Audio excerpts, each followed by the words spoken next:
Bien, lo hemos estado anunciando durante toda la pasada semana, la visita a los estudios de Canal 6 Televisión del presidente del Gobierno de Canarias, Fernando Clavijo, después de que tomara posesión hace ya algunos meses.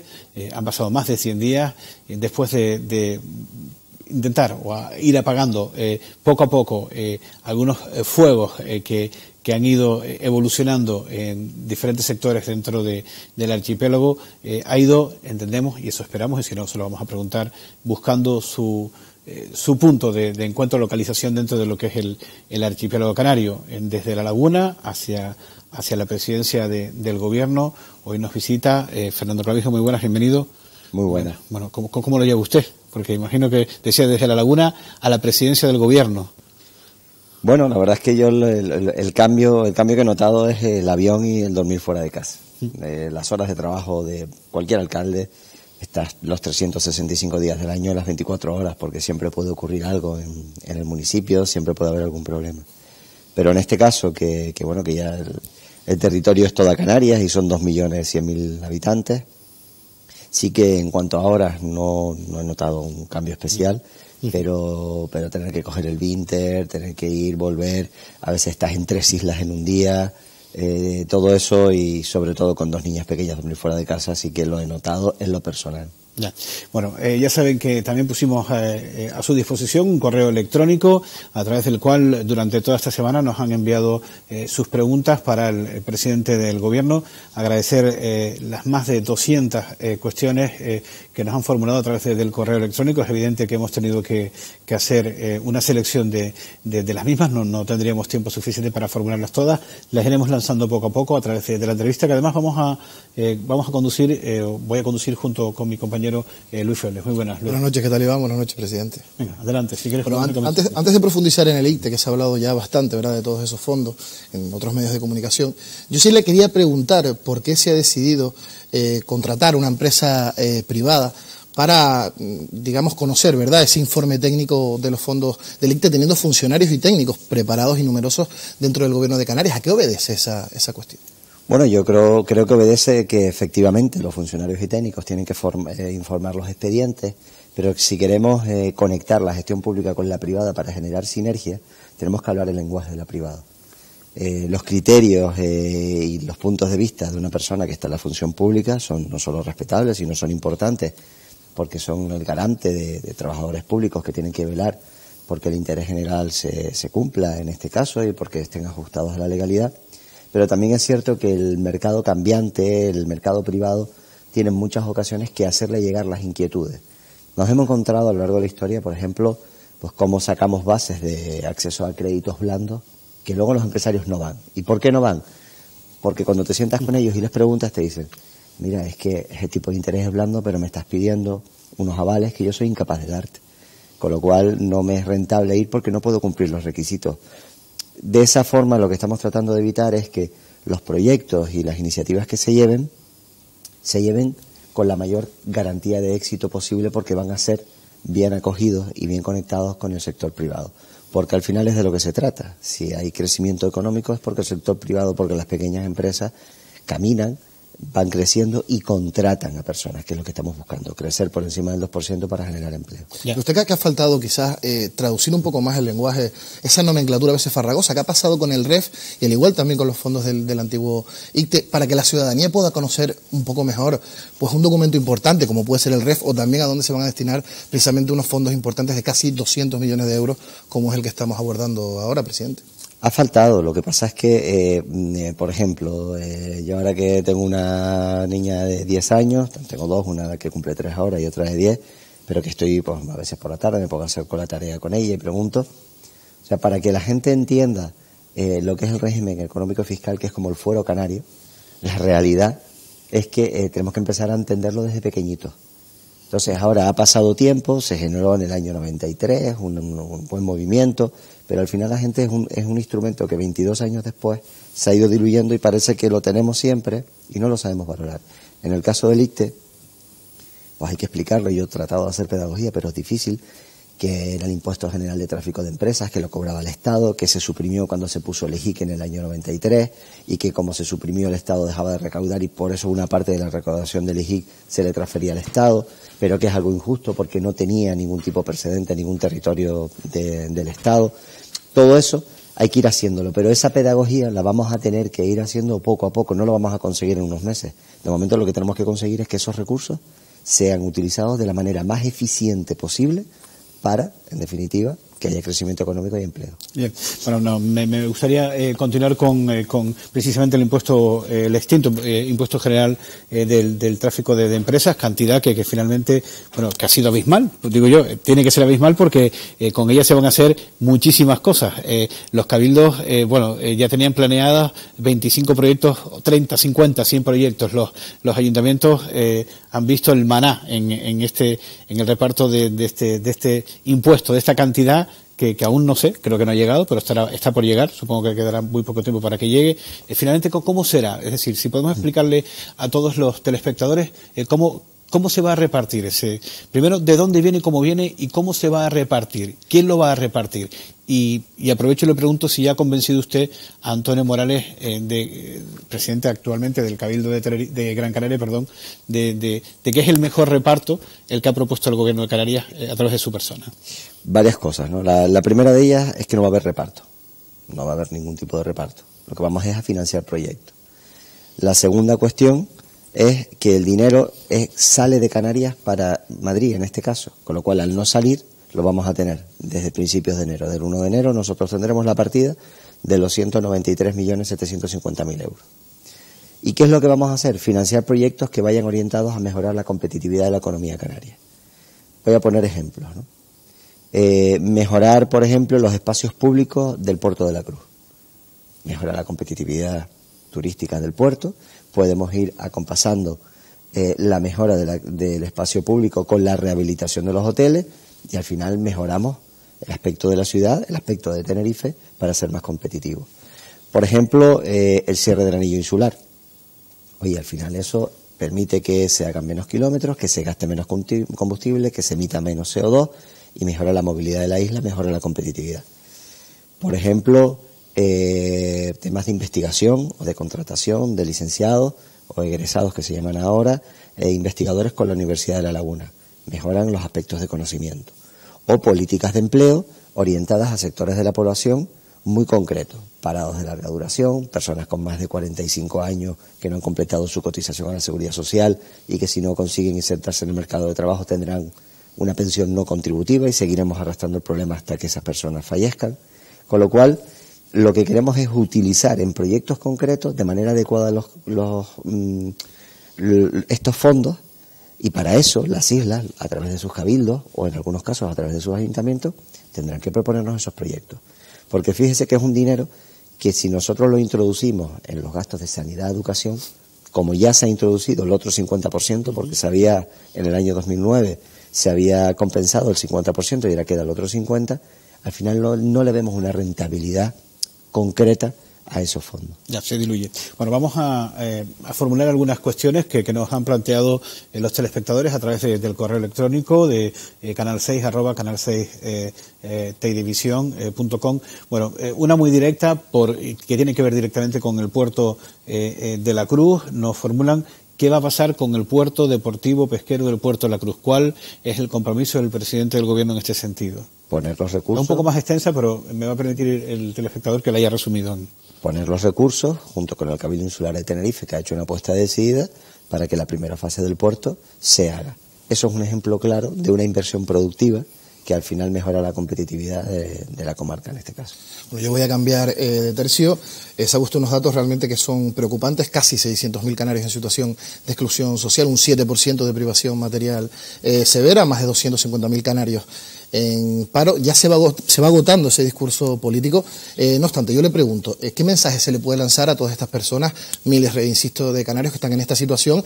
Y por otra parte, ¿cuáles van a ser las medidas y sobre todo realistas para intentar amortiguar una crisis económica que, aunque algunos digan que nos vamos recuperando, pues la realidad marca unos datos que ha ofrecido Cáritas y ha ofrecido la Red Europea de Lucha contra la Pobreza? Bueno, yo creo que la única receta, hay gente que viene con recetas milagrosas, de que le va a poner un sueldo para todos, que no explican de dónde sale el dinero, ni si es posible o no, ni siquiera lo hacen ya donde gobiernan, pero lejos de falsear la realidad, como algunos políticos ahora en campaña dicen, nosotros hemos sido con eso muy honestos, porque además no nos gusta jugar con la miseria ni la pobreza de la gente. El camino pasa por que haya crecimiento económico y se genere empleo. Medidas que ha hecho este gobierno, presupuesto del 2016, por primera vez se presupuesta la prestación canaria de inserción y la ley de dependencia en su totalidad. Todo el incremento presupuestario, casi el 90%, lo hemos introducido en políticas sociales. ¿Para qué? Para no ocurrir lo que nos pasó, que llegamos a mayo y se había gastado el dinero. Y hemos tenido que tramitar una ley de crédito extraordinario porque había gente que estaba sin cobrar la prestación canaria de inserción 5 meses. Esa gente tenía que ir a Cáritas, a Cruz Roja, a las ONG, a los comedores sociales. Con lo cual, el primer asunto, los compromisos se demuestran cuando se hace el presupuesto y se ponen los recursos, no cuando se hacen discursos banales o muy grandilocuentes, pero luego al final no están los recursos para solucionar ese problema. Pero eso, yo ponía un ejemplo el otro día en un medio, eso digamos que lo único que hace es apagar el síntoma. Voy a poner un ejemplo. Tú tienes una fractura de tibia y las políticas sociales lo que vienen a hacer es darte un analgésico para que no te duela. Pero la fractura de tibia no te la arreglan. La fractura de tibia, que es el origen del problema, que en este caso es el desempleo, se soluciona con el tratamiento adecuado. Y el tratamiento adecuado para solucionar el grave problema social que tenemos en Canarias es crecimiento económico y generar empleo. Si esa gente trabaja, tiene un trabajo digno y estable, podrá salir adelante y tener su vida. Si no, lo que estaremos es dándole a una fractura de tibia un analgésico. Presidente, ¿se pasa hambre en Canarias? Sí, claro. Sí, claro que se pasa hambre. ¿No cree usted que a veces los políticos, por eso llama la atención, probablemente a algunos le llamará la atención, esa contundencia con la que acaba de contestar, porque da la impresión que siempre se intenta poner paños calientes, precisamente, después de haber oído a directores, del director, por ejemplo, de Cáritas Provincial o de Cruz Roja, hablando precisamente de este problema social? Se pasa hambre y el principal problema que tenemos son los DESMAS, que todo es preocupante, pero los 130.000 niños que están en régimen de pobreza infantil es lo más preocupante, porque esa gente, esos niños, yo lo decía, porque bueno, cuando has sido alcalde, cuando has estado muy atento a los servicios sociales, la pobreza y la marginación social se hereda.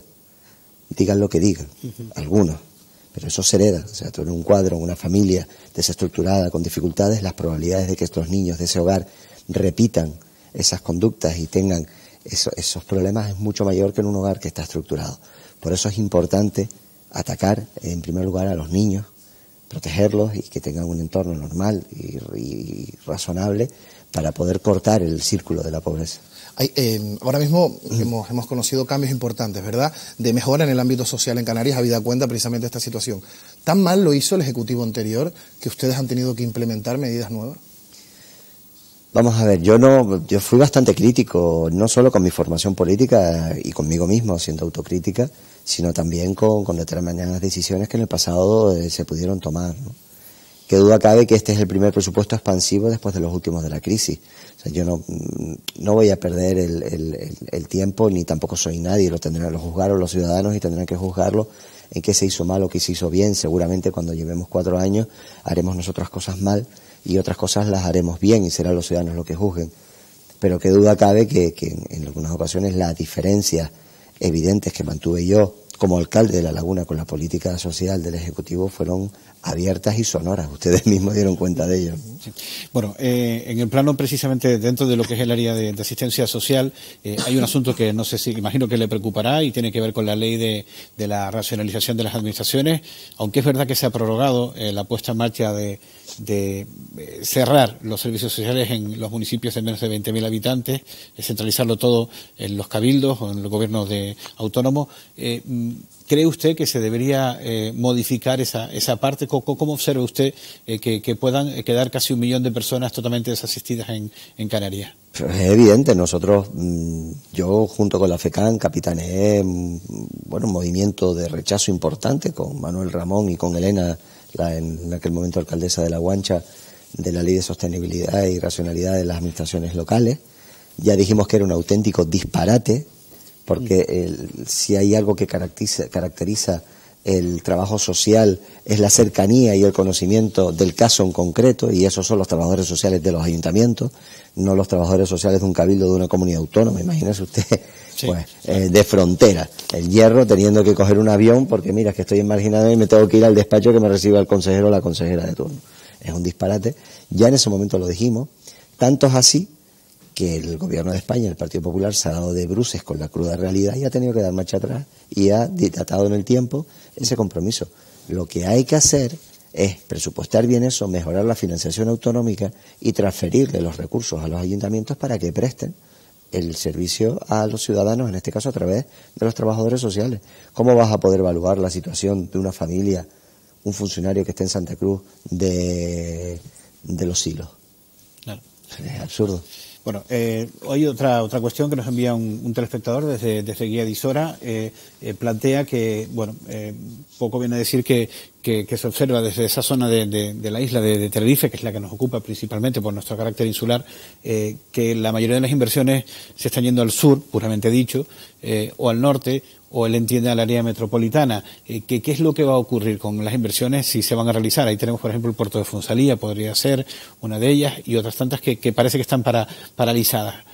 A los habitantes de esa zona, que les preocupa esa desinversión que ellos observan, ¿qué les podemos decir? Hombre, yo creo que ahora Canarias se enfrenta en los próximos 4 años a un reto importante, ¿no? El próximo gobierno de España que salga va a tocar 3 asuntos. Tocará muchos más, pero hay 3 que son vitales para Canarias: el régimen económico y fiscal, la financiación autonómica y la Constitución. Nosotros necesitamos en esos 3 asuntos que Canarias tenga voz en Madrid.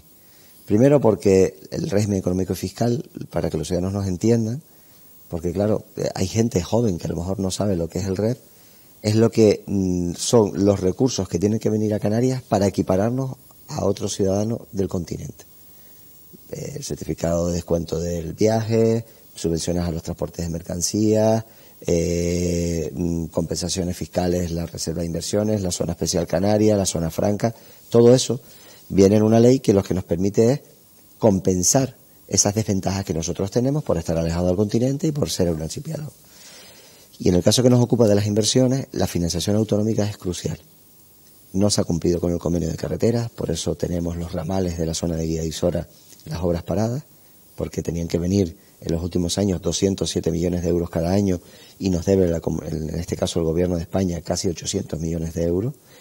Y la financiación autonómica, que ahora mismo un cántabro recibe por ciudadano para el mantenimiento de los servicios públicos esenciales 1.000 euros más al año que cualquier canario. Eso estás hablando de 2.000 millones de euros. Si nosotros conseguimos tener peso en Madrid, si nosotros conseguimos que la financiación autonómica sea igual que la del resto de los ciudadanos de España, que la media, nosotros podremos dar ese gran empuje a las infraestructuras, no solo del sur, sino también del norte y del área metropolitana. ¿Cómo se ataja la economía sumergida desde el gobierno de Canarias, teniendo en cuenta que representa aproximadamente un 28% del Producto Interior Bruto? También teniendo en cuenta que, corríjame si me equivoco, pero se contaba con exclusivamente 50 inspectores para controlar una práctica ilegal. Hemos visto campañas, por ejemplo, en Andalucía, donde han sido bastante notorias. ¿Qué está ofreciendo Canarias para acabar, insisto, con una práctica ilegal? Bueno, nosotros, aparte de las campañas y los inspectores y la Agencia Canaria Tributaria, la Agencia Tributaria Canaria, que lo que hemos hecho es trasladar la inspección de tributos a la Agencia Canaria, lo que estamos es haciendo un plan de inspección. Pero no lo vamos a conseguir. O sea, si no tenemos un compromiso social, si nosotros seguimos yendo a lo mejor al taller ilegal para que me cambie el aceite porque me cobra 15 euros menos o 10 euros menos y me lo ahorro y no sabes al final ni dónde tiras aceite, ni te da una factura, ni tienes... Si no es un compromiso social de todos, pues cada vez que al final me da una factura sin IGIC, le estoy quitando dinero a la educación y a la sanidad. Cada vez que yo, en vez de ir a un taller autorizado, o cada vez que adquiero en un electrodoméstico, lo hago en el mercado negro, en la economía sumergida, lo que estoy es perjudicando el futuro de nuestros hijos y de nuestra sociedad. Por eso, más allá de las labores de inspección de la comunidad autónoma, más allá del cruce de las bases de datos, necesitamos un compromiso también de la ciudadanía en general. Ya. Bueno, hablando precisamente de inversiones, en este caso me quiero referir al REA, el régimen específico de abastecimiento. Como usted sabe, su consejero de Agricultura, Narváez Quintero, ha dicho que quiere realizar una revisión exhaustiva del régimen específico de abastecimiento. ¿Le consta o no le consta que se esté utilizando o mal utilizando los fondos que llegan? No, vamos a ver, el régimen específico de abastecimiento es, digamos, una capacidad que tenemos en la comunidad autónoma de distribuir colocar unos aranceles, de tal forma que, por un lado, vayamos a proteger la producción canaria, el sector industrial, la producción propia, pero también la cesta de consumo. ¿Qué quiero decir? Que, por ejemplo, para el agua, aquí que estamos en la Orotava, que tenemos a Fonteide, ¿no? Pues en este caso, nosotros tenemos la capacidad de poner hasta un 15% de arancel al agua que viene de fuera de Canarias, que viene de la península. ¿Cuál es el objetivo? El objetivo es proteger también a la industria que hay de agua, que tiene sus puestos de trabajo y digamos, dado que los costes de producción aquí son más caros, equipararlos a la hora y proteger ese mercado, porque protejo la industria local. Pero a la vez no puedo pasarme, porque si no lo que hago es subir el precio de la compra y perjudico a los consumidores.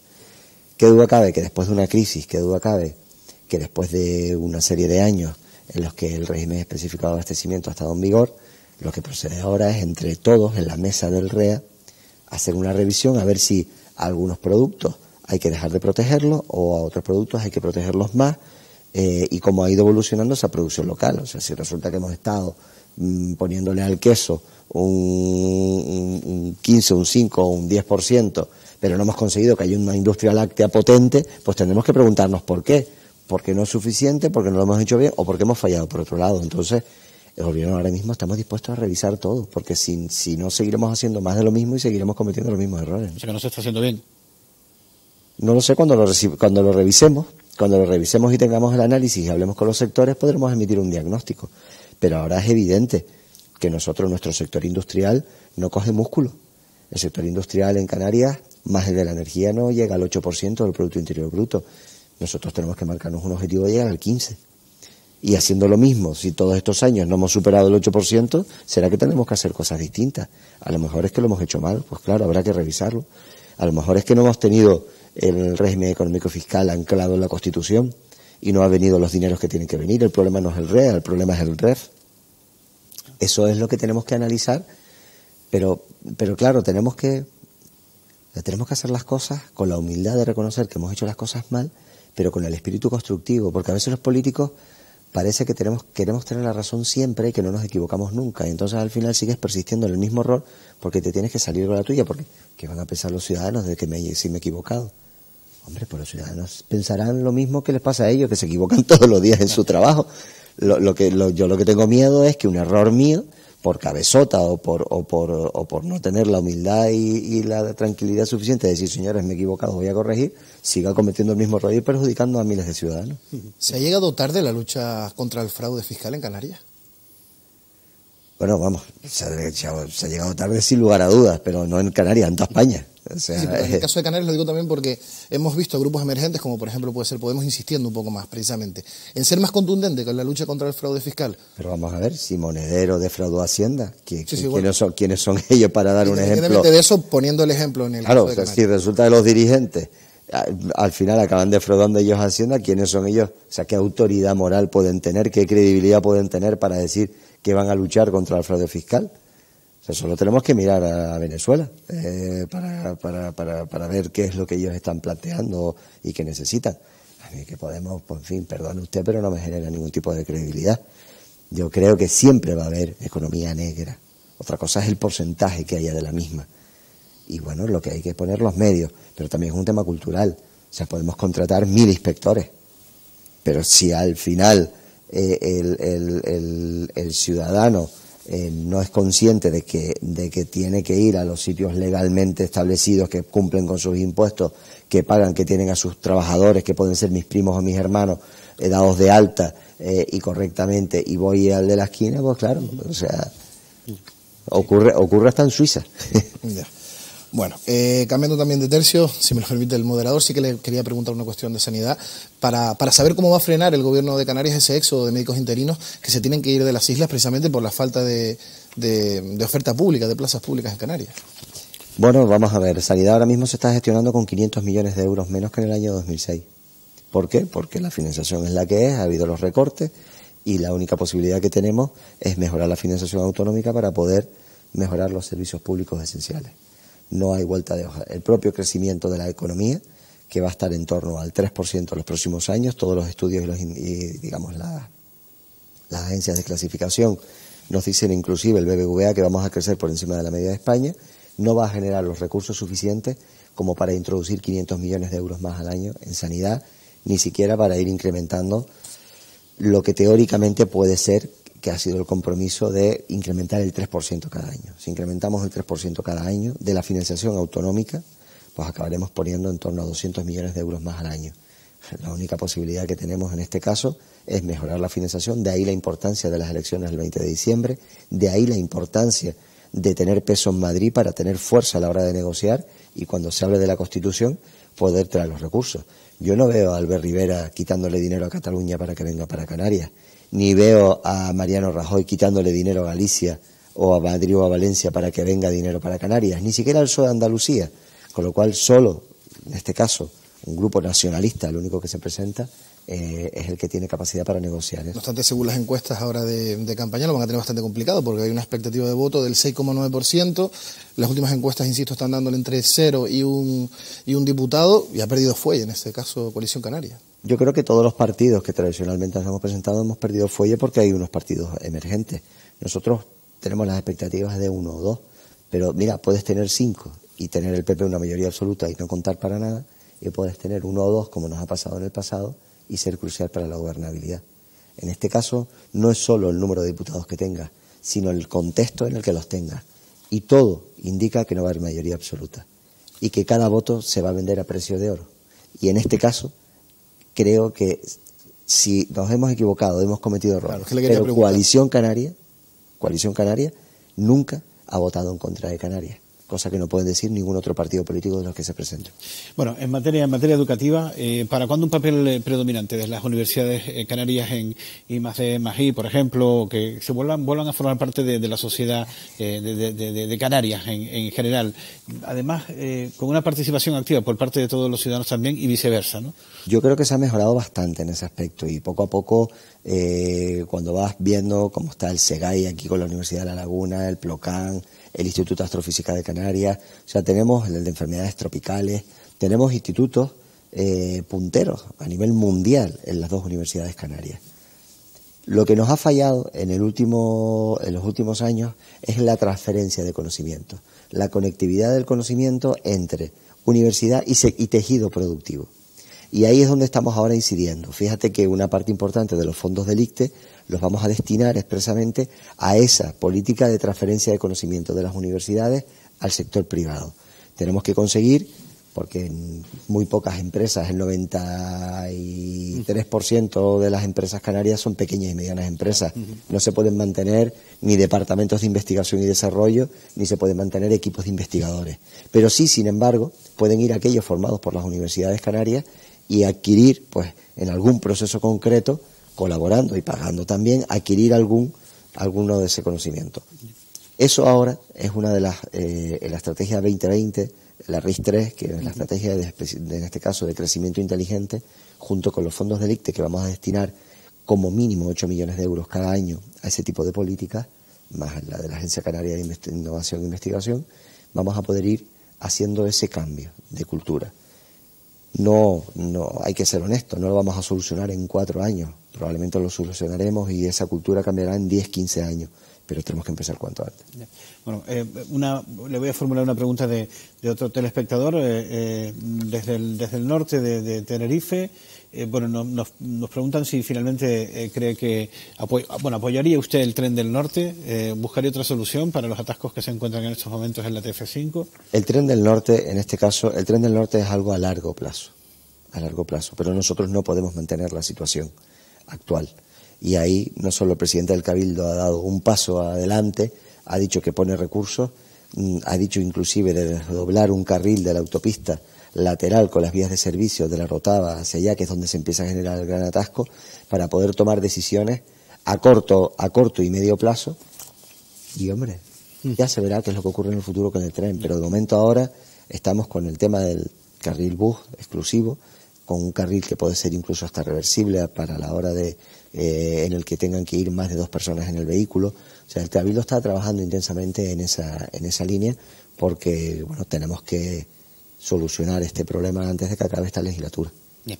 Sí, Luis. Bueno, en el ámbito puramente político, ¿se va a revertir finalmente la situación en municipios importantes, como puede ser Puerto de la Cruz, también Arico? Se ha incumplido teóricamente ese acuerdo de no agresión, donde ya hemos conocido expedientes. Yo primero le quiero preguntar a qué se está esperando, si quizás a las elecciones, porque da la impresión de que se trata casi como una novela de Agatha Christie, que hasta en la última página no vamos a saber pues quién tiene la responsabilidad, quién es el culpable de esto. ¿Por qué no se ha revertido ya la situación? Bueno, pues yo creo que al final las relaciones en los ayuntamientos suelen ser complicadas y al final llega enfrentamientos personales, cuando hay denuncias, hay querellas, hay cosas complicadas de resolver, ¿no? Nosotros con el Partido Socialista nos hemos puesto unos plazos y hemos hecho un acuerdo de revertir situaciones como la de La Guancha, como la de La Victoria, como la del Puerto de la Cruz, como la de Arico, principalmente.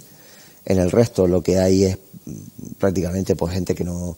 el Partido Socialista no se ha querido incorporar en Tacoronte o en ICOA a formar parte del equipo de gobierno, pero yo creo que esas situaciones en el primer trimestre del año que viene se podrán ir revirtiendo. Ese es nuestro deseo. De todas formas, volvemos a decirlo de siempre, ¿no? El pacto lo que genera es un paraguas. Si estás dentro del paraguas estás protegido, y si te quedas fuera, pues estás sujeto a que te pueda hacer cualquier tipo de inestabilidad o maniobra o otra fuerza política, ¿no? Pero esos asuntos lo lleva a José Miguel Barragán y Rosa Ávila, que son los compañeros. Perspectivas de Anorama. ¿La ve usted con fuerza suficiente? Bueno, yo la veo con fuerza. Es la 5ª diputada que más enmiendas, mociones e intervenciones ha tenido el Congreso de los Diputados. Está entre las 5 mejor valoradas de toda España. Creo que ha defendido, que con una mayoría absoluta del Partido Popular ha sido muy contundente la reivindicación. Solo se habla de Canarias cuando ella sube a la tribuna. Se han conseguido logros con ella, como lo de las chumberas, el propio ICTE, que llevaba trabajándolo más de un año, la retirada del recurso contra el decreto del 2015 de la energía eólica. En fin, o sea, tienen su haber en un contexto de mayoría absoluta del Partido Popular grandes logros, ¿no? Y lo que toca por venir requiere de personas con experiencia, con solvencia. Ella es una muy buena economista, y que además con la capacidad y, digamos, el currículum vitae de una defensa por encima de todos los intereses de Canarias, ¿no? Creo que ahora mismo no solo va a estar allí, sino que va a ser fundamental para todas las reformas que desde el Gobierno de Canarias vamos a tener que llevar a cabo. Muy bien. Fernando Clavijo, presidente del Gobierno de Canarias, muchísimas gracias por atender nuestra invitación. Esperamos verle pronto de nuevo por esta casa. Muchísimas gracias, ha sido un placer. Gracias también al compañero. Gracias. Bueno, muchísimas gracias también a ustedes por estar también ahí al otro lado de la pantalla. No se vayan, les invitamos a que continúen en la programación de Canal 6 Televisión. Muy buenas noches.